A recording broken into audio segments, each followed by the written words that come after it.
Hi hello ನಮಸ್ಕಾರ ಎಲ್ರಿಗೂ. ನಾನು ನಿಮ್ಮ ಅಶ್ವಿನಿ ಮಾತಾಡ್ತಾ ಇದ್ದೀನಿ. ಎಲ್ಲರೂ ಹೇಗಿದ್ದೀರಾ? ಓಪಿ ಎಲ್ಲ ಚೆನ್ನಾಗಿದ್ದೀರಾ ಅಂತ ಅನ್ಕೊತೀನಿ.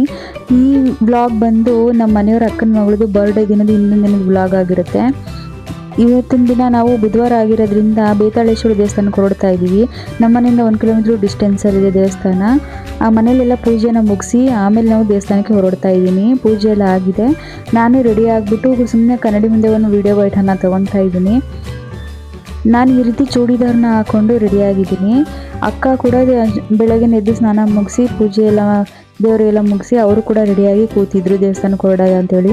ನಮ್ಮ ಮನೆಯವ್ರಿಗೋಸ್ಕರ ವೆಯ್ಟ್ ಮಾಡ್ತಾಯಿದ್ವಿ. ಅವ್ರು ಅಂಗಡಿಗೆ ಹೋಗಿದ್ರು, ಹೊರಗಡೆ ಬರಲಿ ಅವ್ರು ಕೂಡ ಒಟ್ಟಿಗೆ ಹೋಗೋಣ ಅಂತೇಳಿ. ಮಕ್ಕಳನ್ನ ಇಬ್ಬರನ್ನ ಕರ್ಕೊಂಡು ಹೋಗ್ತಾ ಇರಲಿಲ್ಲ, ಹಾಗಾಗಿ ಇಬ್ಬರು ಫೀಲಿಂಗ್ ಮಾಡ್ಕೊಂಬಿಟ್ಟಿದ್ರು. ಚಿಕ್ಕವಳಂತೂ ತುಂಬ ಬೇಜಾರಾಗ್ಬಿಟ್ಟಿದ್ಲು ನನ್ನನ್ನು ಕರ್ಕೊಂಡು ಹೋಗ್ತಾ ಇಲ್ಲ ಅಂತ. ಹಾಗೆ ದಿವಾನ್ ಮೇಲೆ ಮಲ್ಕೊಂಡು ಸುಮ್ಮನೆ ಹೊರಳಾಡ್ತಾ ಇದ್ಲು ಬೇಜಾರು ಮಾಡಿಕೊಂಡು. ನಮ್ಮ ಮನೆಯವ್ರು ಬಂದರು ತಕ್ಷಣವೇ ಹೊರಟ್ವಿ. ನಾನು ಅಕ್ಕ ಮತ್ತು ನಮ್ಮ ಮನೆಯವ್ರು 3 ಜನನೂ ಬೈಕಲ್ಲೇ ಹೊರಟ್ವಿ.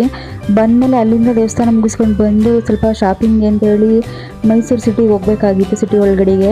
ನಮ್ಮ ಮನೆಯಿಂದ ಒಂದು 5 to 6 ಕಿಲೋಮೀಟ್ರ್ ಡಿಸ್ಟೆನ್ಸಲ್ಲಿದೆ ಸಿಟಿ ಒಳಗಡೆ.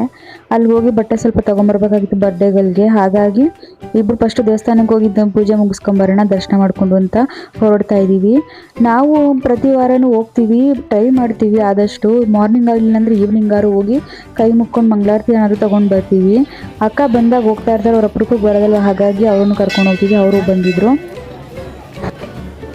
ಫಸ್ಟು ದೇವರಿಗೆ ಕರ್ಪೂರವನ್ನು ಹಾಕ್ಬಿಟ್ಟು ಗಂಧ ಕಡ್ಡಿ ಹಚ್ಬಿಟ್ಟು ಅಲ್ಲಿ ದೇವ್ರಿಗೆ ಸ್ವಲ್ಪ ಮಂಗಳಾರತಿಯನ್ನು ತಗೊಂಡು ಆಮೇಲೆ ದೇವಸ್ಥಾನದೊಳಗಡೆಗೆ ಹೋಗ್ತೀವಿ ನಾವು ಪ್ರತಿ ಸಲನೂ ಕೂಡ. ಜನ ಅಂತೂ ತುಂಬ ಜನ ಬಂದ್ಬಿಟ್ಟಿದ್ರು.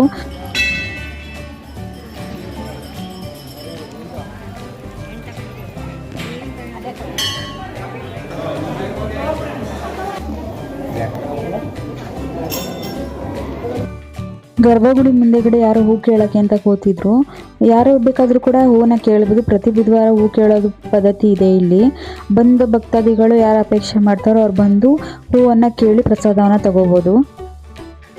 ಜನ ಅಂತೂ ಸಿಕ್ಕಾಪಟ್ಟೆ. ಬುಧವಾರ ಅವತ್ತು ಅಮಾವಾಸ್ಯೆ ಇಲ್ಲ ಏನಿಲ್ಲ, ಆದರೂ ಕೂಡ ತುಂಬ ಜನ ಇದ್ದರು. ಪ್ರತಿ ಬುಧವಾರ ಜನ ಇರ್ತಾರೆ, ಬಟ್ ಮಾರ್ನಿಂಗ್ಗೆ ಇಷ್ಟೊಂದು ಜನ ತುಂಬ ಜನ ಸೇರಿಬಿಟ್ಟಿದ್ರು ಅವತ್ತಂತೂ.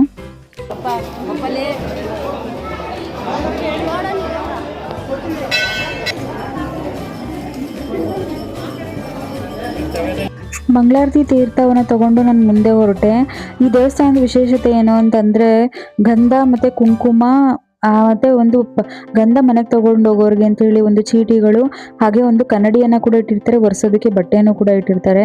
ಪ್ರತಿ ಭಕ್ತಾದಿಗೋಸ್ಕರ ಇದನ್ನು ಮಾಡಿರುವಂಥದ್ದು. ಆರಾಮಾಗಿ ಕುಂಕುಮ ಗಂಧ ಎಲ್ಲನೂ ಕನ್ನಡಿ ಮುಂದೆಗಡೆ ನಾವೇ ನಿಂತ್ಕೊಂಡು ಹಚ್ಕೊಬೋದು.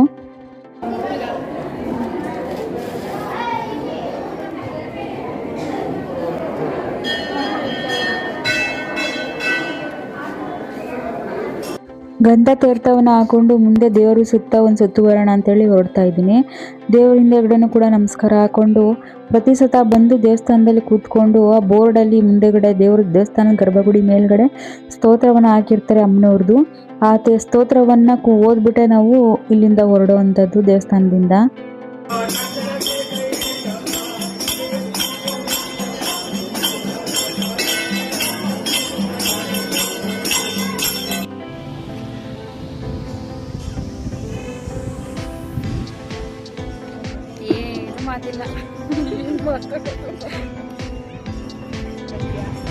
ಇಲ್ಲಿ ದರ್ಶನವನ್ನು ಮುಗಿಸ್ಕೊಂಡ್ವಿ.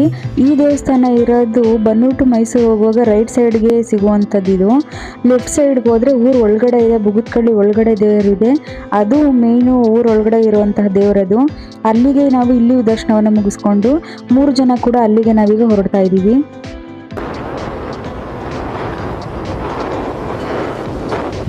ಇದೀಗ ನೋಡ್ತಾ ಇರೋದು ನಾವು ಊರೊಳಗಡೆ ಇರೋ ದೇವಸ್ಥಾನಕ್ಕೆ ಎಂಟ್ರಿ ಆಗ್ತಾ ಇರೋವಂಥದ್ದು. ಇಲ್ಲಿ ಅನ್ನಪ್ರಸಾದ ನಡೀತಾ ಇದೆ ನೋಡಿ. ಅಲ್ಲಿ ದೇವಸ್ಥಾನದಲ್ಲಿ ದರ್ಶನ ಮುಗಿಸ್ಕೊಂಡು ಬಂದು ಆಮೇಲೆ ಹೋಗಿ ಅನ್ನಪ್ರಸಾದವನ್ನು ಸ್ವೀಕರಿಸುವಂಥದ್ದು. ಆ ದೇವಸ್ಥಾನದಲ್ಲೂ ಕೂಡ ತುಂಬ ಜನ ಇದ್ದರು, ಹಾಗೆಯೇ ಈ ದೇವಸ್ಥಾನದಲ್ಲೂ ಕೂಡ ತುಂಬ ಜನ. ಇಲ್ಲಿ ಹೊರಗಡೆ ಪೂಜೆ ಐಟಮ್ಸು ಹಾಗೆಯೇ ತಿಂಡಿಗಳನ್ನು ಚಕ್ಲಿ ಅದು ಇದು ಏನೇನೋ ಮನೆಯಿಂದ ರೆಡಿ ಮಾಡ್ಕೊಂಡು ಬಂದು ಇಲ್ಲಿ ಮಾರ್ತಾ ಇರ್ತಾರೆ. ಮೊದಲಿಗಿಂತ ಇವಾಗ ತುಂಬ ಅಂಗಡಿಗಳಾಗ್ಬಿಟ್ಟಿದ್ದಾವೆ ಇಲ್ಲಿ ದೇವಸ್ಥಾನದ ಹತ್ರ.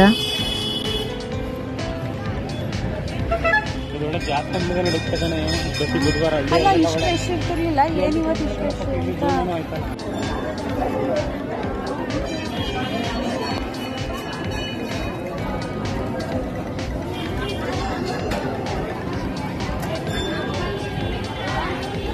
ಬೆಳಗ್ಗೆಯಿಂದನೇ ಇಲ್ಲಿ ಪೂಜೆ ಸ್ಟಾರ್ಟ್ ಆಗುತ್ತೆ. ದೇವ್ರಿಗಂತೂ ತುಂಬ ಚೆನ್ನಾಗಿ ಅಲಂಕಾರ ಮಾಡಿದ್ರು. ಅಮ್ಮನವರಂತೂ ತುಂಬ ಚೆನ್ನಾಗಿ ಕಾಣಿಸ್ತಾ ಇದ್ರು. ಅಮಾಸೆ ಹುಣ್ಣಿಮೆಗಳಲ್ಲಿ ವಿಶೇಷ ಪೂಜೆ ನಡೆಯುತ್ತೆ ಈ ದೇವಸ್ಥಾನಗಳಲ್ಲಿ. ಟ್ರಾವೆಲ್ ಮಾಡೋರಂಥವ್ರು ಮತ್ತು ಗಾಡಿಗಳಿಗೆ ಟೆಂಪೋಗಳಿಗೆ ಪೂಜೆ ಮಾಡಿಸೋವಂಥವ್ರು ಮತ್ತು ದೇವ್ರಿಗೆ ಹರಕೆಯನ್ನು ಒಪ್ಕೊಂಡಿರುವಂಥವ್ರು ಜಾಸ್ತಿ ಇಲ್ಲಿ ಬರುವಂಥದ್ದು, ಪೂಜೆ ಮಾಡಿಸೋವಂಥದ್ದು. ದೃಷ್ಟಿದೋಷ ಏನೇ ಇದ್ರೂ ತೆಗಿತಾಳೆ ಅನ್ನೋ ನಂಬಿಕೆ ಈ ದೇವ್ರ ಮೇಲೆ.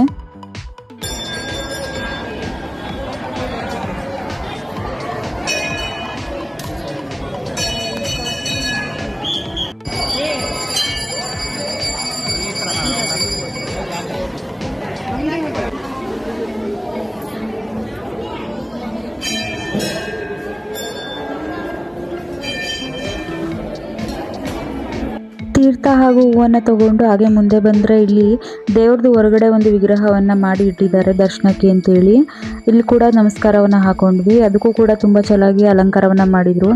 ಶ್ರೀ ಬೇತಾಳೇಶ್ವರಿ ಅಮ್ಮನವರು ಅಂತೇಳಿ ಈ ತಾಯಿ ಹೆಸರು. ನೋಡ್ತಾ ಇರ್ಬೋದು ನೀವು ಎಷ್ಟು ಚೆನ್ನಾಗಿ ಅಲಂಕಾರ ಮಾಡಿದ್ದಾರೆ. ಇಲ್ಲೂ ಕೂಡ ದೇವರಿಗೆ ಭಕ್ತ ಪ್ರಿಯರು ಜಾಸ್ತಿ ದೇವರಿಗೆ ನಾನು ನೋಡಿದ ಮಟ್ಟಿಗೆ.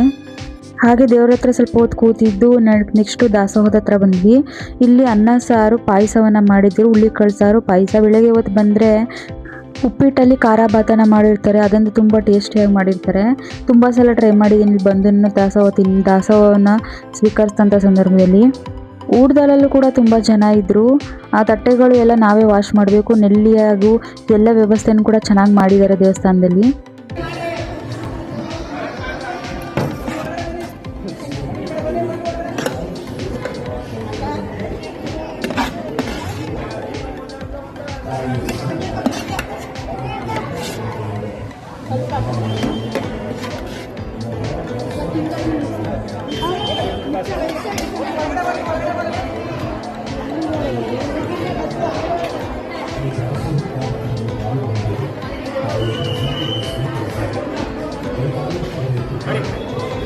ಊಟವನ್ನು ಮುಗಿಸಿ ನೆಕ್ಸ್ಟು ತಟ್ಟೆಯನ್ನು ತೊಳೆಯೋದಕ್ಕಿಂತ ಬಂದರೆ ನೋಡಿ ಈ ಥರ ಸೋಪು ಹಾಗೆ ನೆಲ್ಲಿ ನೀರಿನ ವ್ಯವಸ್ಥೆ ಎಲ್ಲ ಚೆನ್ನಾಗಿ ಮಾಡಿದ್ದಾರೆ.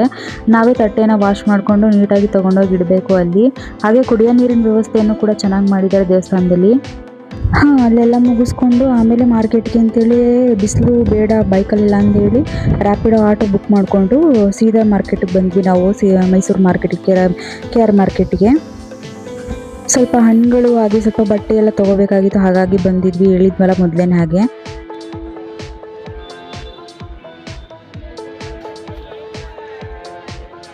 ಆಮೇಲೆ ನಾವು ಬಟ್ಟೆ ಶಾಪಿಗೆ ಬಂದ್ವಿ. ಬೇರೆ ಕಡೆ ಎಲ್ಲ ನೋಡಿದ್ವಿ, ಬಟ್ ಇಲ್ಲೊಂದು ಅಂಗಡಿ ತುಂಬ ಚೆನ್ನಾಗಿತ್ತು. ಆ ಅಂಗಡಿ ಒಳಗಡೆ ಬಂದ್ವಿ. ಇಲ್ಲಿ ಪಾರ್ಟಿ ಡ್ರೆಸ್ಗಳಂತೂ ಸಕ್ಕತ್ತಾಗಿತ್ತು. ನೋಡೋದಕ್ಕೆ ಒಂದಕ್ಕಿಂತ ಒಂದು ಸೂಪರಾಗಿತ್ತು.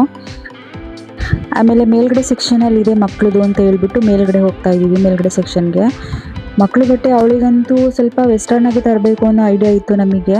ಅವಳಿಗೆ ತುಂಬ ಚೆನ್ನಾಗಿ ಕಾಣಿಸುತ್ತೆ ಆ ಥರ ಡ್ರೆಸ್ಗಳೆಲ್ಲ ಅಂತ ಹೇಳ್ಬಿಟ್ಟು 2-3 ಅಂಗಡಿ ನೋಡಿ ನಮ್ಗೆ ಇಷ್ಟ ಆಗದೇನೆ ಈ ಅಂಗಡಿಗೆ ಬಂದ್ವಿ. ಇಲ್ಲಿ ದೊಡ್ಡವ್ರಿಗೂ ಕೂಡ ಜೀನ್ಸ್ ವೇರ್ ಟಾಪ್ಸ್ಗಳು ಎಲ್ಲ ತುಂಬ ಸೂಪರ್ವಾಗಿದ್ವು. ಕ್ಯಾಶುವಲ್ ವೇರ್ಸ್ಗೆ ಅಥವಾ ಆಫೀಸ್ ವೇರ್ಗೆಲ್ಲ ತುಂಬ ಚೆನ್ನಾಗಿದೆ ಅಂಗಡಿಲಿ ಬಟ್ಟೆಗಳು.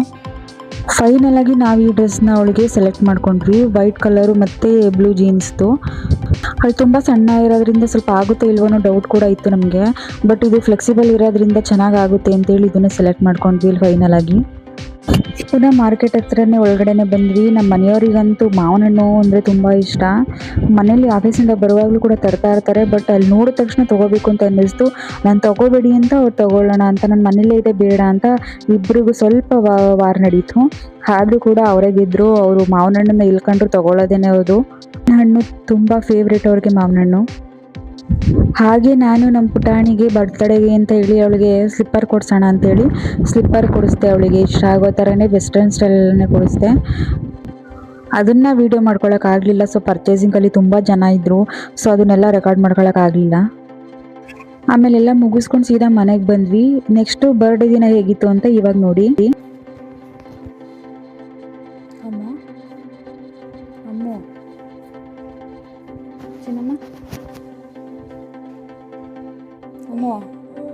Happy birthday. ಇನ್ನೂ ನಿದ್ದೆ ಪಾಪ ಇನ್ನೂ ಎಚ್ಚರನೇ ಆಗಿರಲಿಲ್ಲ. ಸ್ವಲ್ಪ ಮಲ್ಕೊಳ್ಳಿ ಅಂತ ನಾನು ಬಿಟ್ಬಿಟ್ಟು ಹಾಗೆ ಹೊರಟೆ. ಆಮೇಲೆಲ್ಲ ಮನೇಲಿ ದೇವ್ರ ಪೂಜೆ ಎಲ್ಲ ಮಾಡಿಕೊಂಡು ದೇವ್ರ ಪೂಜೆಯನ್ನು ಮುಗಿಸಿದ್ವಿ. ಅವತ್ತಿನ ದಿನ ನಾವು ಚಾಮುಂಡಿ ಬೆಟ್ಟಕ್ಕೆ ಹೋಗೋ ಪ್ಲ್ಯಾನ್ ಇತ್ತು, ಬಟ್ ಆದರೆ ಹೋಗೋಕೆ ಅನ್ಫಾರ್ಚುನೇಟ್ಲಿ ಅಕ್ಕ ಬರೋ ಹಾಗೆ ಆಗಲಿಲ್ಲ. ಹಾಗಾಗಿ ನಾವು ಹೋಗೋದು ಕ್ಯಾನ್ಸಲ್ ಮಾಡ್ಕೊಂಡ್ವಿ.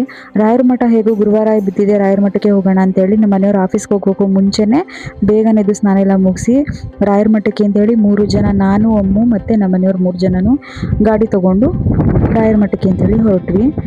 ವ್ಯೂ ಅಂತೂ ಸಖತ್ತಾಗಿತ್ತು. ಸ್ವಲ್ಪ ಲೈಟಾಗಿ ಬಿಸಿಲಿತ್ತು, ಅವತ್ತೇನು ಅಷ್ಟೊಂದು ಬಿಸಿಲಿರಲಿಲ್ಲ.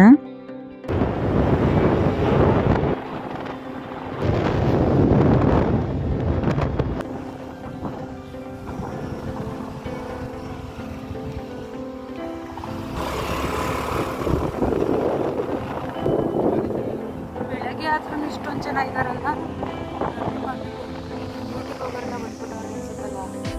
ಮಧ್ಯಾಹ್ನ ಮೇಲೆ ಜಾಸ್ತಿ ಆಯ್ತಾರೆ, ಸಾಯಂಕಾಲ ಮೇಲೆ ಜಾಸ್ತಿ.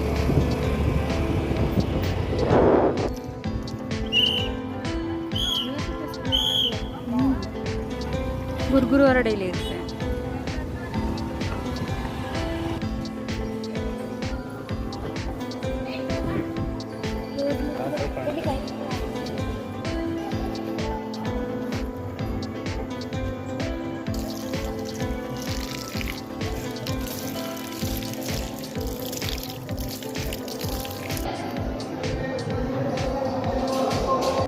ಜನ ಎಂದಿನಂತೆ ರಾಯರ ಮಠದಲ್ಲಿ ಯಾವಾಗಲೂ ಇರ್ತಾರೆ. ಇವಾಗಂತೂ ಫುಲ್ ಫೇಮಸ್ ಆಗೋಗಿದೆ ಈ ಮಠ, ಹಾಗಾಗಿ ತುಂಬ ಜನ ಇರ್ತಾರೆ.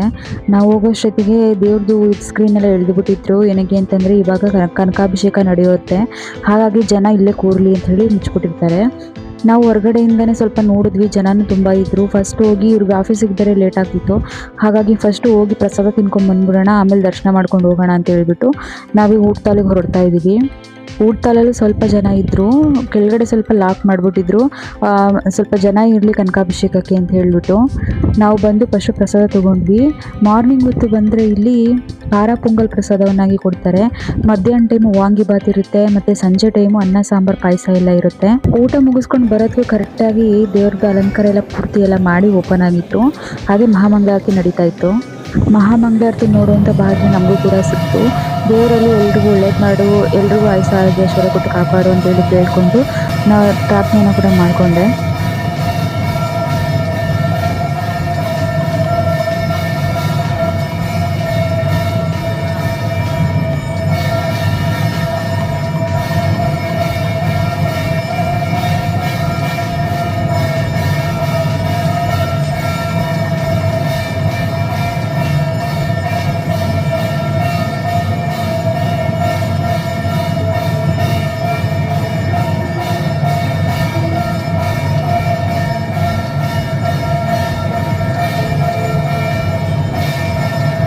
ಹಾಗೆ ಹೊರಗಡೆ ಬಂದು ರಾಯರ ಮಠ ಹೊರಗಡೆ ಹೇಗೆ ಕಾಣಿಸುತ್ತೆ ವ್ಯೂ ಅನ್ನೋದನ್ನು ಒಂದು ವೀಡಿಯೋವನ್ನು ಮಾಡಿಕೊಂಡೆ. ರಾಯರ ಮಠಕ್ಕೆ ಬರೋದ್ರಿಂದ ನನಗೇನು ಒಂಥರ ಮನಸ್ಸಿಗೆ ಸಮಾಧಾನ, ನೆಮ್ಮದಿ. ರಾಯರ ದರ್ಶನ ಮಾಡೋದ್ರಿಂದ ಏನೇ ಕಷ್ಟ ಇದ್ರೂ ನಿವಾರಣೆ ಆಗುತ್ತೆ ಅನ್ನೋ ನಂಬಿಕೆ ನನಗೆ.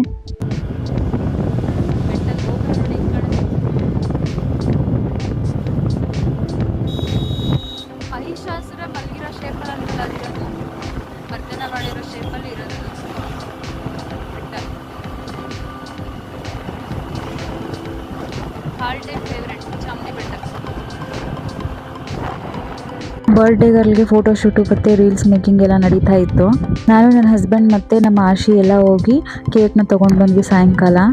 ಹಾಗೆ ಅವಳು ಅಕ್ಕನಿಗೆ ಗಿಫ್ಟ್ ತೊಗೋಬೇಕು ಅಂತಿದ್ಲು, ಸೊ ನಾನೇ ಸೆಲೆಕ್ಟ್ ಮಾಡಿಕೊಂಡೆ ಕಪ್ ಕೊಡೋಣ ಅಂತ ಹೇಳ್ಬಿಟ್ಟು.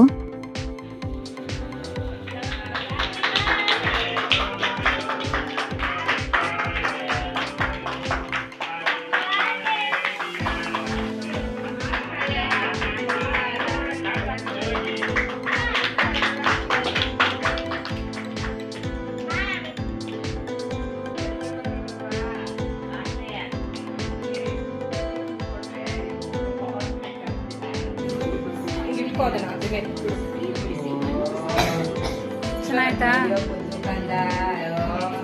ಅವಳಿಗೆ ಆ ಗಿಫ್ಟ್ ತುಂಬ ಇಷ್ಟ ಆಯಿತು, ಸೊ ತುಂಬ ಖುಷಿ ಪಡ್ತಾ ಇದ್ಲು. ಹಾಗೇನು ಸ್ವಲ್ಪ ಫೋಟೋಸ್ ಎಲ್ಲ ಕೂಡ ತೊಗೊಂಡ್ವಿ, ಅದನ್ನು ಹಾಕಿದ್ದೀನಿ ನೋಡಿ. ಇಂಥ ವೆಕೇಷನ್ಗಳಲ್ಲಿ ಫ್ಯಾಮಿಲಿ ಎಲ್ಲ ಒಂದಾದರೆ ಅದರ ಎಂಜಾಯ್ಮೆಂಟೇ ಬೇರೆ ಲೆವೆಲ್ಲು.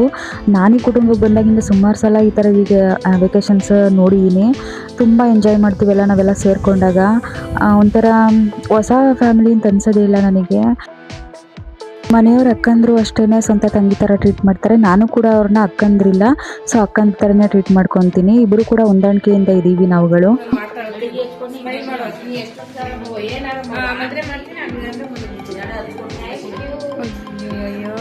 ಇರೋದೊಂದೇ ಜೀವನ, ಸೊ ಹ್ಯಾಪಿಯಾಗಿ ಎಲ್ಲರೂ ಖುಷಿಯಾಗಿದ್ರೇ ಅದೊಂಥರ ಚೆಂದ. ಎಲ್ಲರೂ ಒಂದಾಗಿ ಬಾಳಿದ್ರೇ ಅದು ಸುಖ ಜೀವನ ಅಂತ ನಾನು ಭಾವಿಸ್ತೀನಿ. ಈ ವಿಡಿಯೋ ಇಲ್ಲಿಗೆ ಎಂಡ್ ಮಾಡ್ತಾ ಇದ್ದೀನಿ. ನಿಮ್ಗೆ ಇಷ್ಟ ಆದರೆ ಲೈಕ್ ಮಾಡಿ, ಶೇರ್ ಮಾಡಿ, ಕಮೆಂಟ್ ಮಾಡಿ, ಹಾಗೆ ಸಬ್ಸ್ಕ್ರೈಬ್ ಮಾಡೋದನ್ನು ಮರಿಬೇಡಿ. ನಾನು ಹೊಸ ವಿಡಿಯೋದಲ್ಲಿ ಸಿಗ್ತೀನಿ. Thank you so much for watching. Bye, take care.